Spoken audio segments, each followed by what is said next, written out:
He's a policy analyst and a consultant with in-depth knowledge of the water sector. He's headed the policy advocacy and research wing at WaterAid India, which is a leading NGO. Formerly, he has worked as the program director of water with the Center for Science and Environment. His job involves advocacy and research work of the Center on Water, Sanitation and Wastewater to improve water sewage service, delivery and equity. He's also a published author of books on India's traditional water wisdom, rural governance and trends in rural development. He has been writing on environment, health and social trends as well as on business topics for nearly 25 years. His essay was published in a UN-sponsored publication, Water Voices from Around the World. Please let's have him.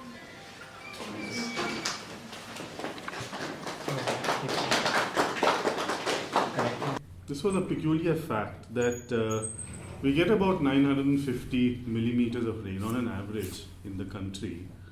So, and that's the highest amount of rainfall any large country in the world gets if you average across the thing. So, it was a dramatic fact to try and draw attention to the fact that water is abundant in India, and then look at the problems that people face, the water scarcity and all that, and sort of put it down to bad water management. So if he saved all this water that we got every year, you would have a layer of water about a meter thick, meter deep, right across the country. But we're not able to do that really. So actually we end up in a peculiar situation. Now we're seeing it more and more where there are floods every year, and then that's followed by drought. So that's largely because of unequal distribution, but it's also a lot to do with poor water management. So what I'm about to show you isn't really to say, oh, we were so great in the past and now look at us, but it's also to sort of say that we have this wisdom, it's still there, it's fading away, but we still have access to bits of it. Can we do something using modern technology, using our newfound skills and abilities to try and enhance those technologies and start looking at different ways of addressing our water problem? So I'll come to a few of those things right at the end, which is not in the presentation. So the knowledge was localized. Like I said, each community, each area of the country had its own distinct way of managing water, and that depended on what they wanted to do with the water and how much water they had.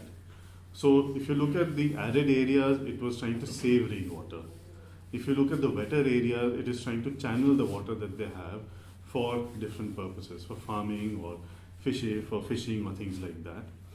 And they all used local material. So there wasn't any stuff brought from outside. It was locally available rocks or wood or whatever material that they had. They used that to manage their water resources. So it was local technology, but not necessarily low technology. So when you look at the specifics, Delhi, I picked Delhi because it seemed to be the only city where I could find the history of water management. So Bangalore has lakes, but those are relatively new, about 200 years old, and made by the British to sort of make sure that their city never ran out of water. Hyderabad is a little older, but is in much worse shape than Delhi. So I looked at Delhi as a case study of urban water management. So here, rocks were very common. You could get stones in Delhi for construction. So a lot of the old buildings were made of stone. So Agra Sen's Bauli, which is in the Connaught Place area, is one such place. And the idea was right at the bottom there is where the water used to be. During the monsoons, there are pictures of the 1970s which shows the water comes up to here.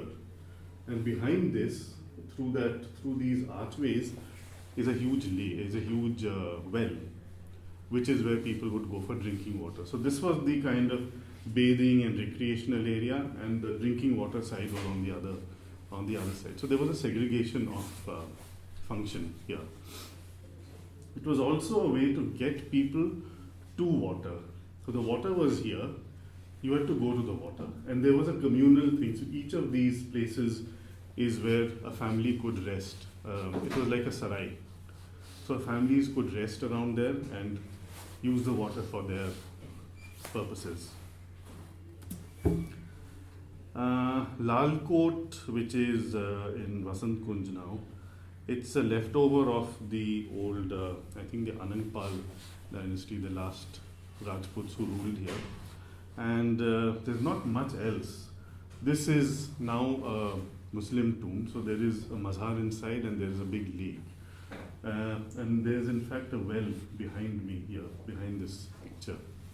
So again, if you go into the ruins behind this, there were leftovers of old check dams which were built about 1,000 years ago. So there was a big elaborate water management system that was built around this thing. Suraj Kund, and we were just discussing the pond which is now dry and the lake which is even drier. So this is an old picture, of course, or maybe it was taken during the monsoons. It was taken by someone else, I'm not sure. But again, the same dynasty and the same idea to store rainwater, because it's an arid part of the country, the Aravallis. And then it was also a thing, kind of a place for worship for the sun god. So next to it is the lake, which is dry, and then there is this. So again, part of a large area along the Aravalli ridge, if you're sort of looking east-west, so Anandpal to here, where there were different sorts of water management structures. So near the Saket Mall, there is an old thing called the Satpura Dam, which used to also control water flow from the Aravallis into the city, and also from the Mehrauli side towards Tughlakabad. So there were different structures made in different parts of the city to control water. This is another picture of the same thing, but here it's dry. And the reason for drying up partly is of course rainfall, but partly is because we've got all these buildings, these hotels and fancy residential colonies which have come up in the catchment area of the lake. So that's blocked the water flow in, and also they use groundwater through tube wells, and that sucks up the water from the ground, and therefore all the water from the surface seeps in. So that's partly why this place has gone dry now. This is another lake. If you go a little further, Badkal Lake used to be a great picnic spot, but again, this is a 10-year-old picture. It was already pretty dry, and this was taken in winter. So I'm sure the place is completely bone dry now. And again, the reason is all those areas have been built up, the catchment, and again, just outside the lake there was a big bottled water factory. So they were sucking up all the groundwater to put into bottles, and therefore the water from this was also going dry. So all these, even Badkal is an artificial lake. So the wall here was made by someone about 1,000 years ago to block the water coming down from those hills. So it's not low technology. I mean, it's not simplistic. The thing of choosing the location, the size of the wall, the length of the wall, the width of the wall, all that was done very scientifically. And also the building material, the wall is made completely of stone. So material from the hills were used, or from the bed of the lake was used to actually make the wall. And it was made in a way that water beyond a certain point would seep through it and not endanger the wall. So it would go through the wall to the downstream, and people could farm downstream on the other side of the wall. Okay, going back towards Mehrauli. So Hauze Shamsi, it's goes back to the Tughlaq period, and there's a legend around it that what's his name? Kutubuddin Aibak, I think it was sleeping, and the Prophet appeared in a dream and told him to make this pond at this particular spot. So he made this, that's an older structure. So he made the pond, and then much later the Mughals made that building on that side called Jharna, which was sort of like their summer pleasure palace. And Mehrauli used to be famous for mango orchards once upon a time. So they would spend the summers coming to Mehrauli from the Red Fort and having mangoes. And water from this flows into flowed into this area, which is on the other side of the road when you go into Mehrauli from the metro station side. This area is called Jharna, and there is a mausoleum on that side of the thing. So it was sort of like a pleasure palace. You could come here, you could have mangoes, and I mean, now you can't, of course, but the water would flow through this and into the forests, and then from there onwards, further through the city. And the water kept the place cool in summer also. So it was a very nice, quiet retreat for the rulers or the nobility. But then this is what it's become now. So it's a garbage dump, and I think it's periodically restored. The last time I found a board saying any kind of restoration by I think it was the Municipal Corporation of Delhi, that dated to 97. So after that, I'm presuming nothing further has happened, and it's probably gone further to seed. So again, this was something that we were talking about a little while ago. Neela Hause, again part of the same complex, the water management, the water system. This is also an artificial pond in Vasant Kunj, made by, there's a large catchment around this, part of which is in the Nuclear Science Center, ICS, the Indian Council for Historical Research, and the Sanjay Van area. So the water was stopped by a dam, by a wall actually, and then it used to be completely rain-fed. But over the years it kind of dried up, and most of the water there now is actually semi-treated or untreated sewage. So it looks nice, but sometimes of the year it doesn't smell very nice. But anyway, so there are lots of these kind of ponds in a whole sequence, starting from Neela Hause and ending in the Hauskars here, in the Hauskars Lake. They're kind of connected by a channel. I don't have the picture, but if you look at Google Earth, you'll see that from here it flows into Sanjay Van. There are 3 or 4 ponds in there. And then there's a water channel that comes through IIT and ends at the Hauskars Lake. So the whole thing was connected. And from the Hauskars Lake, through another channel, it used to flow to what is the Defense Colony Nala, and then out into the river. So the whole city was kind of interconnected like this. So now it's kind of hard to figure out where these things have gone because of the amount of construction. Tughlakabad.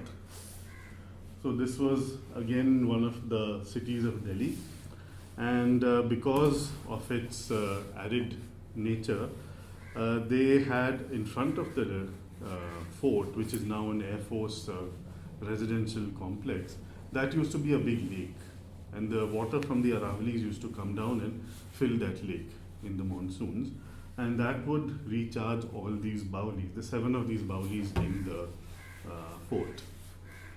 So as you can see, there's no water, and probably never has been water for a long time. But that was where the water for this fort would come, and they needed that because it's it's a very dry place. But I think there was, you might have heard of this whole legend around why Tughlakabad was abandoned, that Nizamuddin Aulia cursed it and said that it'll never be it'll never be inhabited. So anyway, so this is a little bit of the kind of the summary of how Delhi used to manage its water. And most of what I found was around the Aravalis, because that's sort of like the watershed of the city. So now let's look at more arid zones, and the country has many. So there's Rajasthan, there's parts of Tamil Nadu, there's parts of Andhra, there's Bundelkhand. There are some parts which are really, really dry. And see how people actually focused on collecting and storing rainwater. So in Rajasthan, your rainfall is between 250 and maybe 400 millimeters a year. So that's roughly about a foot of rain. And that wasn't supposed to happen. So people actually focused on collecting whatever water they had. Groundwater is difficult to get, and it's usually very saline or has a lot of fluoride. So Okay, let's go to this. This is a traditional tanka, and underneath that is a kind of a tank, a cylindrical tank. The rainwater falls here. This is kacha. It's kind of pounded earth and flows into this, and then you can pull out the water for drinking from there. It's covered with all this to reduce evaporation and to keep animals and people from falling into it. So this has now been modernized and made into this. So the same kind of catchment, the same shape, but it's made of cement. The dome is again made of cement. Similar structures are made from concrete as well, that is lime mortar and stone.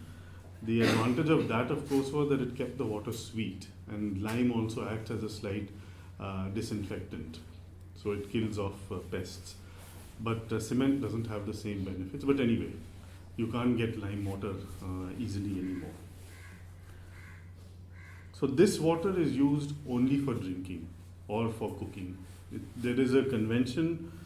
People will not use it for watering their animals or for bathing or irrigation or anything, simply because it's such a small quantity of water and it's rainwater. So usually you can see a fence around the tanka to keep the animals out and make sure that there is no animal feces or human feces and nobody dirties this entire area. It's kept clean, so just before the rains, the place is swept so that the water that goes into the tanka is as clean as possible. And you can actually drink that water without falling sick. So this is another thing that you find, actually this is not unique to Rajasthan, but it's common there. So Johar, that's a Johar and that's a check dam. So again, the scientific principle here is, where does the water from all these hills come to one point, collect at one point, and where can you reasonably make a wall? Where is it deep and not so far apart? What are the points which are not too far apart? So the valley has to be roughly like that. Where can you make a wall like that? And the water collects behind it. So the purpose of this is, one is of course it's storing the water and preventing it from running off and causing erosion and all those kind of things. As the water stands, it percolates into the ground and also recharges your wells and tube wells, hand pumps and all those things. So it makes more water available through the year. It's a dry zone, it gets hot during the summer. So the solution to keep water from evaporating fast is to grow tall trees towards the south and the southwest, towards the western side of things, because the afternoon sun is much hotter than the morning sun. So it's a partial remedy, but it's the only remedy that you can actually have in a natural landscape like this. And of course, people use this water for everything. They use it for bathing, they use it for washing animals. If there's enough rain in a particular area, they even use it for irrigation.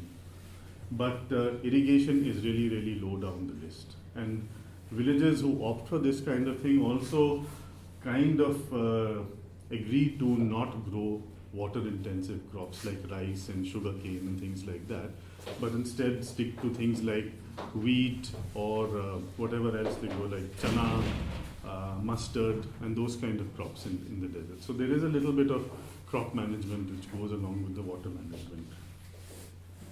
And again, it's local material, so that check dam is made of stone.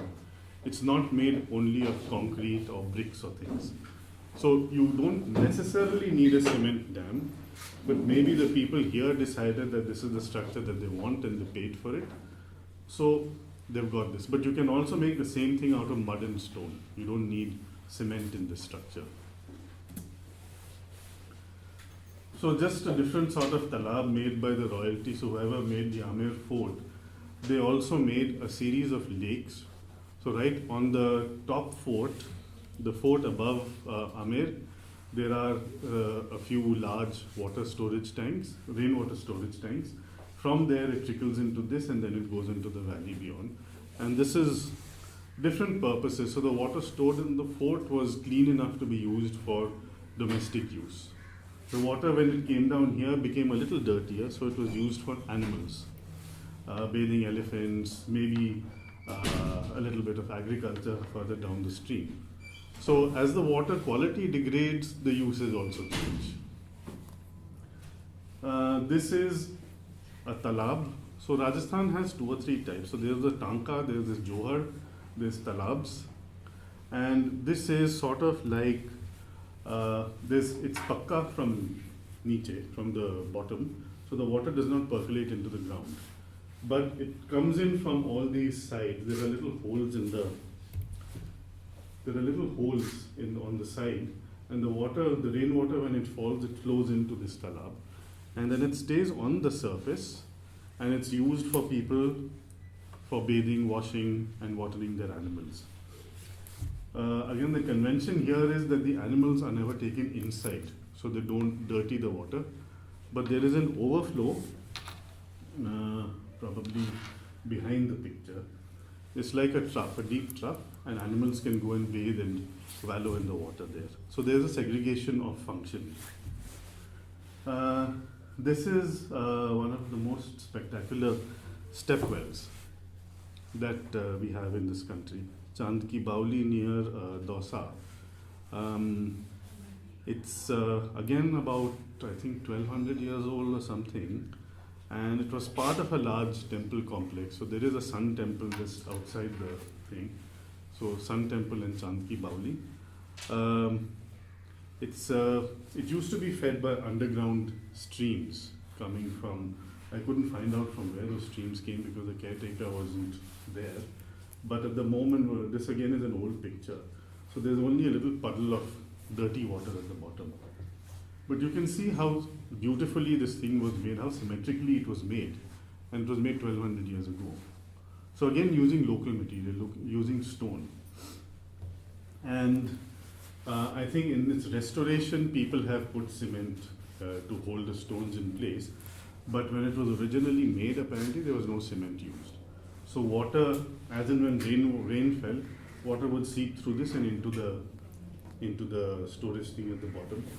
And at each of these levels, you could actually go and sit by the water. So if the water level went all the way down there, you could sit here and enjoy the cool in the middle, in the heat of summer. Or if the water level was up here, even then you had these kind of little places to sit. So it was an escape for people from the heat of summer, in addition to providing all this aesthetic beauty.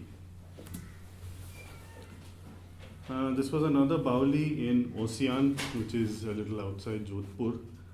Similar structure, but much more derelict. So here actually I could see that there's no cement in between those stones. So they've been carved so nicely from the red sandstone that's available there in abundance, and placed, but no cement, or not cement, no concrete. Except in this part, which was more like a place where people would go and sit.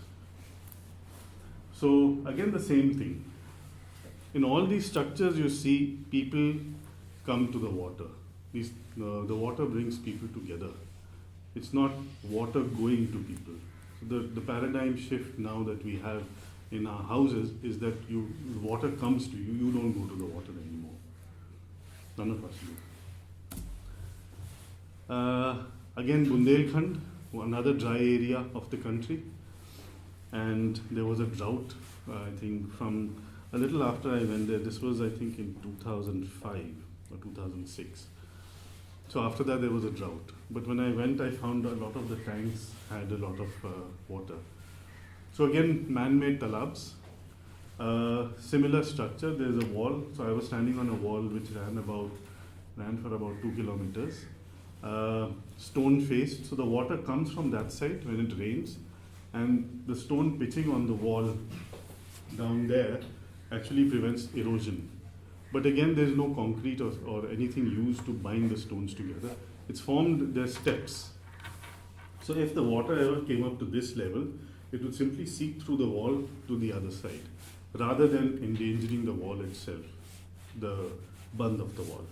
And this was part of an old palace. I suppose whoever made the pond had provided for himself or herself a nice kind of getaway. So it was part of a whole socio-cultural milieu in different parts. So these were mostly Chandeli talabs made by the Chandeli Rajputs about 12, 13 years, 100 years ago. This is another similar talab to that. So I think you can see a little bit of the stone pitching there. Again, the water comes in from that side, so the stones prevent the water from washing the soil away, which is what the wall is made of. Now this was improved by the British by putting, I was standing on top of it, there was a little controller for the sluice gates, and because of the size of this thing, they were using it for irrigation. They still use it for irrigation and fishing. So, they're not visible here, but they were fishing, little fishing nets in the talab and again on the channel which came out of there. And the water is still being used for irrigation. So those were the more spectacular structures. But I also saw a lot of farmers using part of their land for storing rainwater. So khet talai, mane farm pond, they did just dig a hole in the corner of their pond where the water goes, in the corner of their lake where the water goes, and they store the water there for either irrigation or for fish culture or anything else. So each year it fills up, and then they have a little extra water for irrigation. So they can grow a second crop in winter. So different places, again Bundelkhand is dry, so they want a little insurance against drought. Talab in UP, again this is the UP side of Bundelkhand, I think this was Mahoba. So this woman, apparently the legend goes that the water from here is what they use for cooking dal, because the groundwater is saline, so they use this, and this is only rainwater. So there are strict controls on animals and human beings going and defecating on the bunds of the wall of the pond. So this was in Tamil Nadu. There's a district called Ramanathapuram, which is quite dry, and that gets recurrent droughts. So the interesting thing here was that, how do I pause this? Right. Nope. So the interesting thing here, there are two types of ponds. One is called Aries, which is your regular, which is used only for drinking. And these were fenced off. So this barbed wire fence, the village has its own norms on controlling access. People are not allowed in except to collect water. So you can't go throw rubbish, you can't go and defecate, you can't do anything like that. So it is muddy water because it's rain, and that's the kind of soil that they have there. But they use coagulant to remove all the floating stuff, to remove the floating mud, and then you can actually drink the water because the sides are protected. But they also have other kinds of ponds which are not similarly protected, which they use for irrigation and for watering animals. What's that in the middle? This is a well. Yeah. So the idea of putting a well there is that there's some amount of protection and filtration of the water when you take it out for drinking. In this case, unfortunately, the well was as muddy as the pond, so it hadn't been properly made. But had it been, theoretically the water should have been cleaner than the pond. Then from Tamil Nadu to Kutch, which again is a very dry place. But again, like you can see, a simple wall across the flow of a stream, and you get a lake. So this stone pitching here, and water from three sides flows into this thing. Just downstream of it, beyond those trees, there are 2 or 3 wells which people use for drinking. And this has become the sole source of drinking water for many villages around. The groundwater here is very saline, again because of seawater index. And what isn't saline has fluoride. So those wells are okay because they're shallow and they're fed from this water. So these were some ways that rainwater is actually captured and stored. And you can see that in dry areas it is more storage. It's open storage, so not the most efficient because of evaporation losses, but it's the best way that they have. And people have developed this over the centuries. So they see where the rainwater is collecting, where it's flowing, and then decide this is the best place that they can make a pond. Then comes the technology part of it. What is the height of the wall? How much water actually flows? Where should the water outlet be? So there is through there's a channel to let the excess water flow, and that is again covered with stones and protected from erosion. Otherwise, if it flows over the top, then this thing will get damaged and they'll have to repair it. And then what are the different uses this water is going to be put to? So is it going to be used for irrigation or drinking or fishing or watering animals or whatever it is? And therefore how much water should be stored here? And then people in the neighboring villages who use the water come to some sort of an agreement, which isn't always amiable, on the kind of crops and the number of animals that they're going to have. So storage to management. So the paradigm now changes from dry to wet areas. So two very wet areas that I visited, three very wet areas. Goa, where, sorry, this thing keeps jumping on its own.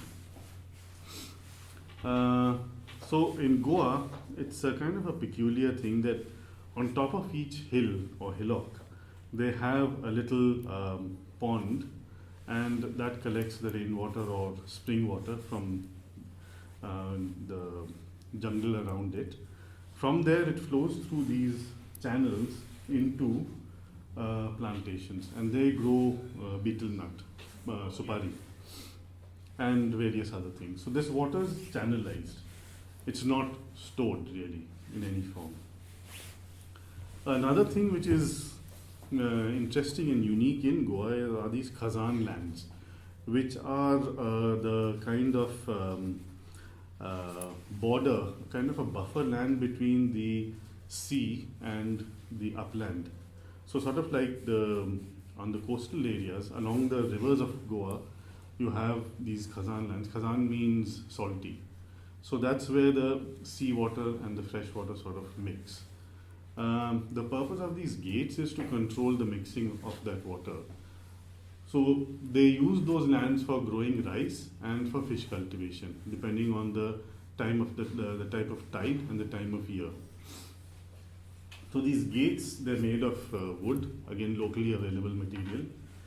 And at certain times, depending on the tide, the gates open and let the water in. And at other times, the gates shut and the water sort of flows out through other channels. So this is from, I forget which river, but it's fresh water coming in from a river. So when they need fresh water at low tide, that's when the sea water is out and the river water is. So it's fresh water. That the gates will open and the water will go in. And then they can use that water for rice cultivation and all that. At other times, when the tide is high and the sea water is coming in, the gates shut. And this all happens by the pressure of water itself. There's no human intervention in this thing. So the way it's designed, it works like this. So these things are open here and these things are shut here, the different times of day. And because it's made of wood, there are carpenters who know how to do this. So they use whatever cheap local wood is available to make these kind of things. So again, the selection is very carefully done. So there has to be a river, there has to be enough space behind it, fields behind it to justify this kind of labor. And typically a group of farmers, so Goa had this Portuguese system called comunidades. So each comunidad was a bunch of panchayats, and they would get together and decide that this is where all our lands are and therefore we need this structure. And they would pay for the structure, they would pay someone to maintain it and to operate the gates in case they didn't operate themselves. they would also auction fishing rights, fishing and crabbing and prawn cultivation rights to people. So there was a social institution behind it as well. So as the comunidades have died since Goa became part of India, their maintenance has also kind of become questionable. So some of them are maintained, most of them are not.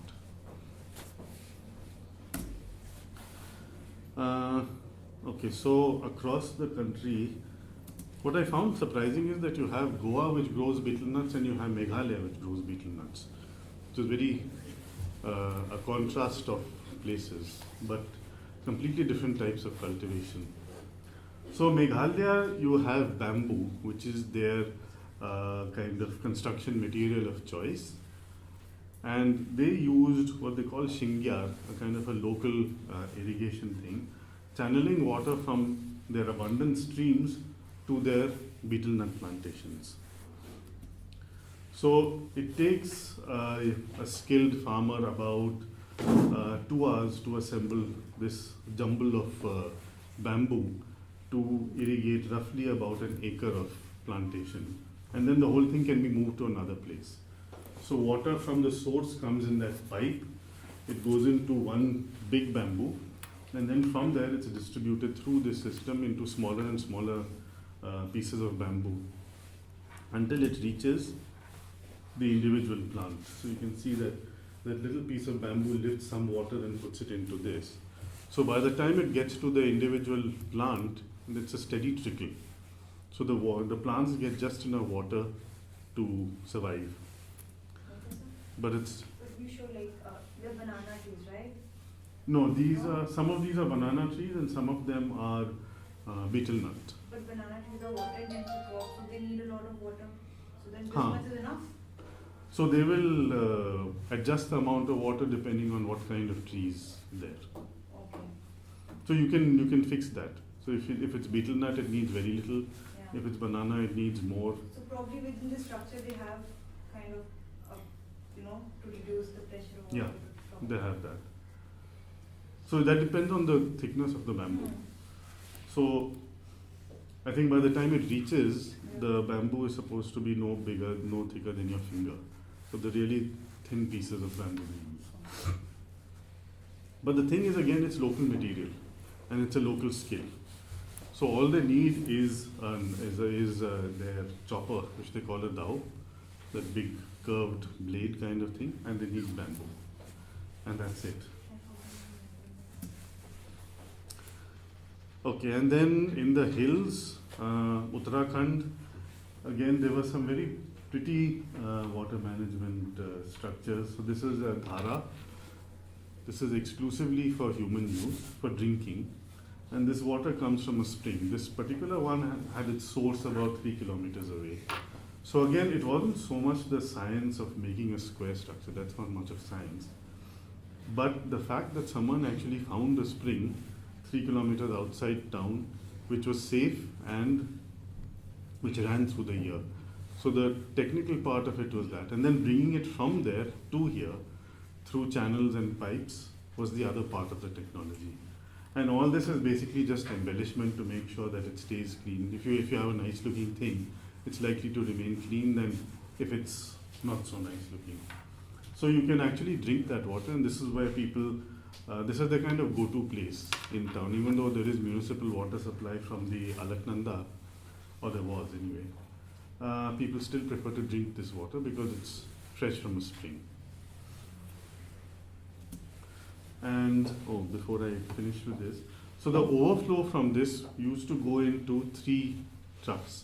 The first trough is where people could go and bathe and wash their clothes. So no bathing and washing in this at all.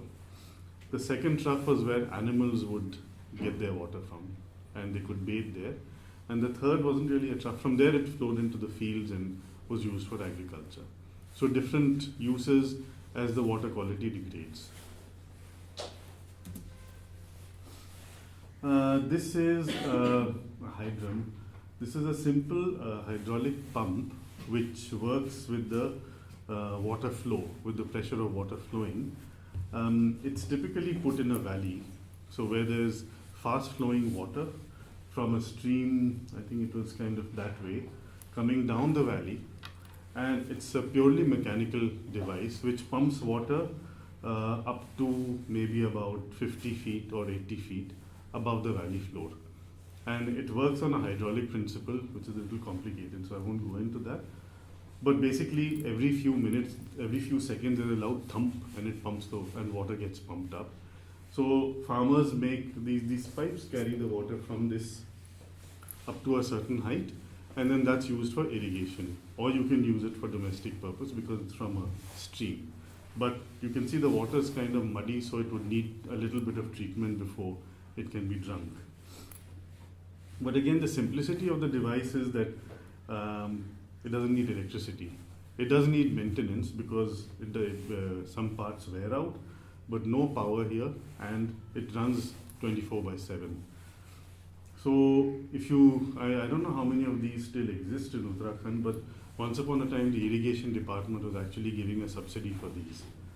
I don't know if they still are, but it's about 150-year-old technology and something that people there had adopted for farming, small-scale farming. So after all of that, water is also a very sacred thing in this country, and I think we are one of the few who actually revere water in all the religions in this country. Maybe it's something to do when religions come here, they start treating water as sacred. But all of them treat water as sacred. So this is from that Chand Ki Baoli. This is the Kamakshi temple in Guwahati. So most temples will have a water source, or most water sources will have a little shrine. So even the tankas, people make a little shrine there and put a little lamp just to make sure that the deity is watching over the place. And then this was a funny picture I saw in Trichur. So St. Thomas, when he came to India, apparently he converted this bunch of Brahmins by a kind of a miracle. He saw them pouring water into this pond. So he threw water upwards and it went up. And then he said, okay, if you think that this is something great, then you must convert. So there is this kind of a painting behind the heavy steel bars in a church in Trichur. So just to show that water is a sacred object here, it's venerated. It's also used extensively in architecture. So you saw some things earlier, but the Mughals have used it very effectively. So this is Humayun's tomb, there's Fatehpur Sikri, this is Rajasthan again, another Johar. This is Uttarakhand. These are the spouts of those dharas. So this was at the Tungnath temple. This dhara unfortunately had dried up in the last Uttarkashi earthquake. Otherwise it used to have water coming out of these spouts. So just to summarize, water is managed as required. There is no one-size-fits-all approach. Local material, so whatever is available, stone, bamboo, wood, anything, and that is available locally, and the structure suits the local climatic conditions. And these are as varied as the weather. So it's not the same kind of structure that you find everywhere. So even the talabs that you see in Rajasthan are qualitatively different from the talabs you see in Bundelkhand. And it's sacred. So you've seen that all religions believe that water is a sacred thing. And of course it's a thing of beauty. So, yeah. Thanks.